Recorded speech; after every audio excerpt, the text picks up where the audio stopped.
Like you don't, again, so I can't go into a year and be like, I mean, I look at it like there's so much opportunity. That you hear the naysayers say, oh, it's a tough economy. It's this, the this is down, the this is up, the inflation. In my mind, I service 600 customers. I don't have a monopoly on any market that I can't go get more customers. Yeah. And again, it's me and my team thinking outside the box. So if we find that home services aren't spending because construction has slowed down since the boom of COVID, right? Okay, well then we shouldn't be focusing our efforts in construction and home improvement. We have to go to another category. Go to e-commerce. Go to a few high tech. Go to attorneys and accountants and professional services. They're never slowing down because you still need those. So go to different areas and go find different targets to work off of rather than just saying construction slow. And again, that's where I started. I started in home improvement and remodeling, and that's a very slow category right now. Yeah. So you've identified and you've established enough of your processes and your successes that you know what works, what doesn't work. You found your marketplace match. And now, what growth stage would you say you are in with Wingman? We're still growing. We still want to be growing 20+% a year.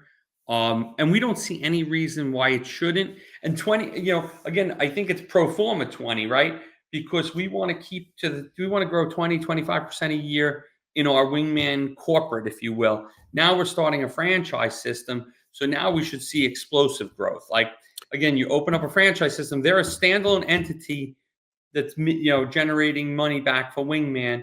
But when you put multiple of those on, like, we shouldn't, like 20%. If we're doing 20% and we have franchise systems, we're not doing well because now we've added more units. So again, I'm looking at same store sales, almost like how retail looks at same store sales now, because again, I have to look at my corporate office against last year's number versus my Belmar office, which is our second office, versus our, their numbers, and then franchise systems against their numbers. So that, again, I think we have to look at it as a true pro forma. Otherwise, you can very easily think your results are great and they might not be. Yeah. Okay. So let's talk about what made you decide, because it feels like you're probably in scale mode where you've established the core, you know what your business should look like. You're in a rinse and repeat model with that. But now you've added this whole franchise level. Tell us about that. What was the thinking behind it? What inspired you to do that? That's a very different strategy than let me just go take care of my clients. Sure. So we started to, we were in the first location, like I said, the 2008 renovation, and we started to expand, and we were doing well, and we were growing, and we got ourselves out of all the craziness of that renovation, and business was going well. We hit COVID, we hit a little bit of a setback, but once that kind of reset itself in 2020, we went back to growing.